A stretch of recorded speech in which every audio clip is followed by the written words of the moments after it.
धुंधली वादियों के बीच बसे उस छोटे से गांव में एक लोहार रहता था। वह बूढ़ा लोहार अपनी मेहनत की रोटी कमाता था। उसका एक लौता बेटा अहंकार से भरा था। एक दिन उसने कहा, पिताजी, मेरे लिए एक बहुत तेज धार वाली छुरी बना दो। लोहार ने शंका भरी दृष्टि से उसे देखा। बेटा, शस्त्र केवल रक्षक के हाथ में शोभा देता है। तुम्हें ऐसी छुरी की क्या आवश्यकता? बेटे ने झुंझलाते हुए उत्तर दिया, बस चाहिए, तर्क मत कीजिए, बस अपनी कला का सर्वश्रेष्ठ नमूना मुझे दीजिए। बेटे के बार बार कहने पर पिता ने लोहे की एक छुरी बना दी।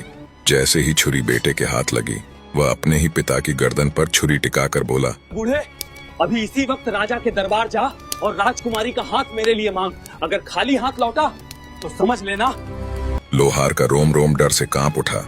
वह नंगे पांव राजा के महल की ओर चल पड़ा। जब वह भव्य राज दरबार में पहुंचा तो कांपते स्वर और डबडबाई आंखों के साथ लोहार ने अपनी व्यथा सुनाई और राजकुमारी का हाथ मांगा। राजा के माथे पर क्रोध की लकीरें उभरी, मानो कोई ज्वालामुखी फटने वाला हो। उन्होंने गुस्से में कहा, एक अदना सा लोहार, तेरी ये धृष्टता कि तू राजकुल की मर्यादा को अपनी धूल भरी झोपड़ी में ले जाना चाहता है। जल्लाद! तभी सिंहासन के पास खड़े वजीर ने राजा के कान में हौले से कहा, महाराज, यदि आप इसे मार देंगे तो प्रजा में बदनामी होगी कि राजा ने एक लाचार पिता को मार दिया। हमें सांप भी मर जाए और लाठी भी न टूटे। हमें वही नीति अपनानी चाहिए। इसे एक ऐसी पहेली में उलझाते हैं जहां इसकी पीढ़ियां भी हार मान लें। वजीर ने आगे बढ़कर लोहार से कहा, लोहार, तुम्हारी हिम्मत की हम दाद कहते हैं।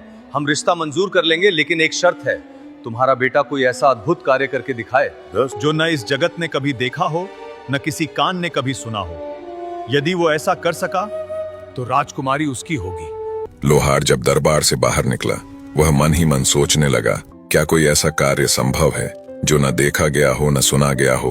वह तो केवल शून्य हो सकता है या फिर ईश्वर की माया। लोहार वापस गांव की ओर कदम बढ़ा रहा था। वह बूढ़ा लोहार जब जीवित घर लौटा तो उसने अपने उद्दत बेटे को सारी बात बताई। दोनों बाप बेटे ने गांव को अलविदा कहा और इस शर्त को पूरा करने के लिए निकल पड़े। कई दिनों की कठिन यात्रा के बाद वे एक ऐसे स्थान पर पहुंचे जहां एक व्यक्ति शांत मुद्रा में बैठा था, लेकिन उसकी दाहिनी टांग चूल्हे के भीतर धधक रही थी।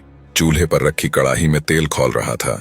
वह व्यक्ति बड़ी सहजता से बेसन के पकोड़े तल रहा था। उन पकोड़ों का कुरकुरापन और गर्म भाप देख लोहार का बेटा चकित रह गया।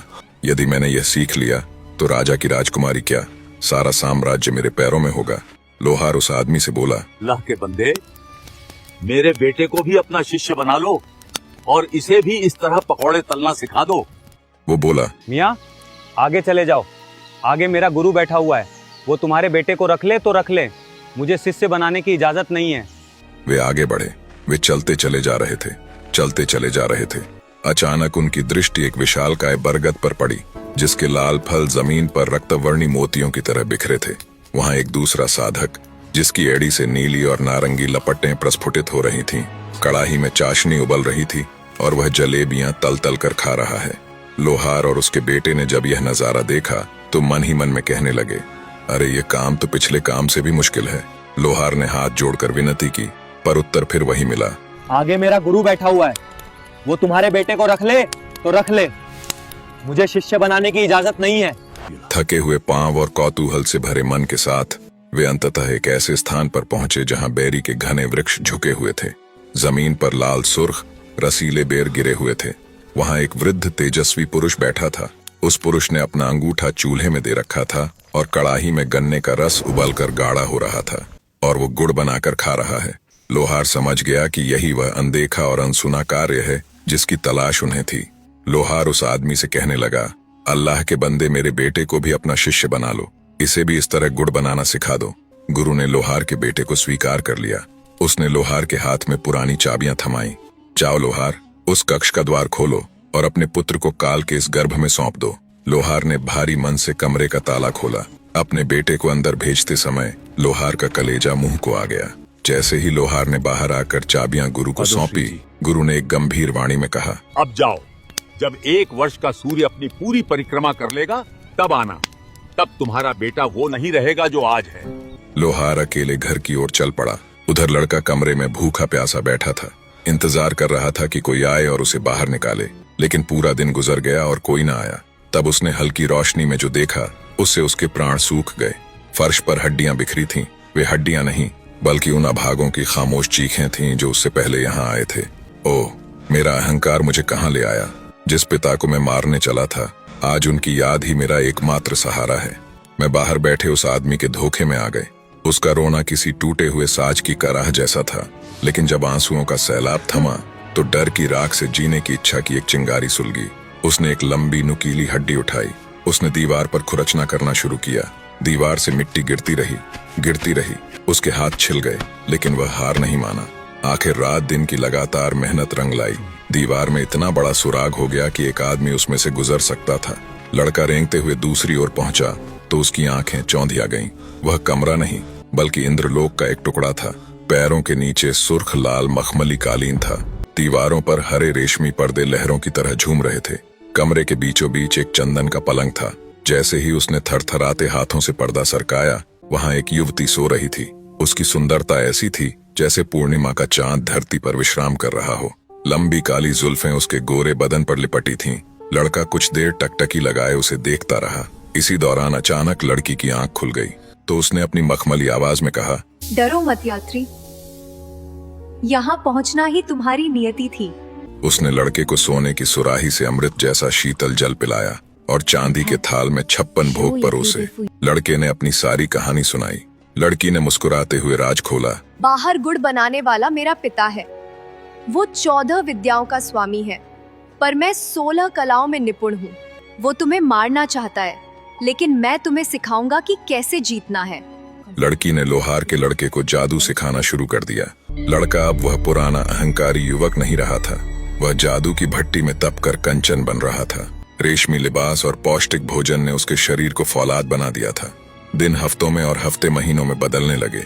1 वर्ष पूरा होने को आया था। लोहार के लौटने का समय निकट था। इसी तरह 1 साल गुजर गया, मगर लोहार बेटे का पता करने के लिए न आया। उसने सोचा लड़का अच्छी तरह से सीख ले पूर्ण जादूगर बन जाए तो ही उसे लेने के लिए जाऊंगा। इस दौरान लड़का उस सुंदर जादूगरनी से जादू सीखता रहा। अंततः 2 वर्ष बीत गए। लोहार पुनः उसी रहस्यमयी वन की ओर निकल पड़ा।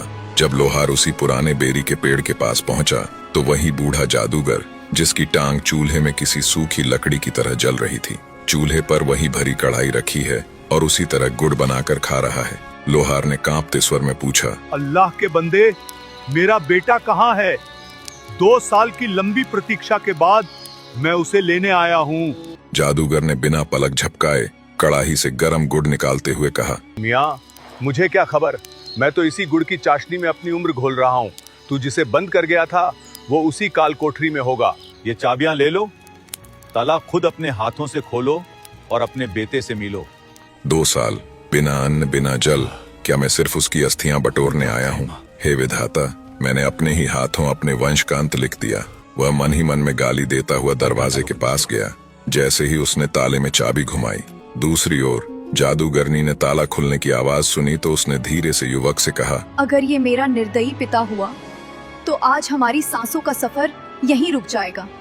पर यदि तुम्हारा पिता हुआ तो नियति ने हमें एक मौका दिया है। लोहार जब उस सुसज्जित कमरे में पहुंचा तो सामने पलंग पर एक खूबसूरत लड़की और उसका बेटा बैठे हुए हैं। पिता की आंखों से आंसुओं का सैलाब उमड़ पड़ा। उसने अपने बेटे को सीने से लगा लिया। वह आलिंगन इतना गहरा था कि उसमें पिछले 2 वर्षों का सारा विरह और पश्चाताप सिमट गया। जादूगरनी ने कहा, समय कम है। मेरे पिता जितने शांत दिखते हैं, उनका क्रोध उतना ही भयंकर है। अब सिर्फ धोखा ही हमें बचा सकता है। उसने लोहार को एक कूटनीति सिखाई। लोहार दहाड़े मारकर छाती पीटते हुए बाहर निकला। हाय, मैं लुट गया, मैं बर्बाद हो गया। उस जालिम अंधेरे ने मेरे बेटे को निगल लिया। अब मैं इन बेजान हड्डियों को कहाँ ले जाऊं? जादूगर ने उत्तर दिया, मौत तो एक हकीकत है बूढ़े। ले जा ये सफेद चादर, इसकी सफेदी तेरे बेटे के कफन का काम देगी। लोहार ने उस चादर में अपने जीवित बेटे को ऐसे लपेटा जैसे वह कोई कीमती रत्न हो। उसने चेतावनी दी, सुनो लोहार, मेरी सिखाई हुई जादू से पैसे कमाने की कोशिश मत करना, नहीं तो मेरे पिता की नजर तुम पे पड़ेगी। मेरी कुर्बानी और इस प्यार को बेकार मत जाने देना। लोहार ने चाबियों का गुच्छा दूर से जादूगर की ओर उछाला, पर वह अपनी गुड़ की मिठास में ऐसा अंधा था कि उसने मुड़कर भी नहीं देखा। जंगल की सीमा लांघते ही जब वे एक सुरक्षित पहाड़ी पर पहुंचे, लोहार ने कंधे से बोझ उतारा। चादर की तहें खुली और उसका बेटा बाहर निकला। दोनों ने खुली हवा में लंबी सांस ली। अब बाप बेटे ने दोबारा सफर का आगाज किया। वे चलते जा रहे थे। तभी एक जगह देखते हैं कि बैल घूम रहा है और कुएं से पानी निकल रहा है। किसान अपने बैलों को हाँक रहा था। लोहार का बेटा धीमे स्वर में कहा, पिताजी ठहरिए, देखिए उस किसान को। मैं मंत्र पढ़कर एक हष्ट पुष्ट बैल बन जाऊंगा। मुझे बेच देना, लेकिन याद रखना देख, मेरे गले का फंदा कभी नहीं बेचना। वे मेरी आत्मा की कड़ियां हैं। पिता ने मना करना चाहा, पर बेटे ने आंखें मूंद लीं। उसके होंठों से मंत्रों की फुसफुसाहट निकलने लगी। अचानक वहां एक विशाल काले रंग का बैल खड़ा था। लोहार बैल को लेकर किसान के पास पहुंचा। किसान ने जब उस बैल को देखा तो उसकी आंखें फटी की फटी रह गईं। किसान ने कहा, बाबा ये बैल कहाँ से लाए? ऐसा जीव तो मैंने सपनों में भी नहीं देखा। किसान ने विस्मय से उसकी पीठ पर हाथ फेरा। लोहार ने कहा, बेचना है इसे, 500 रुपए लगेंगे। 500? ये तो बहुत बड़ी रकम है बाबा। लोहार ने चतुराई से कहा, बेटा इसकी ताकत तो देख, इसे अपने रहट में जोड़।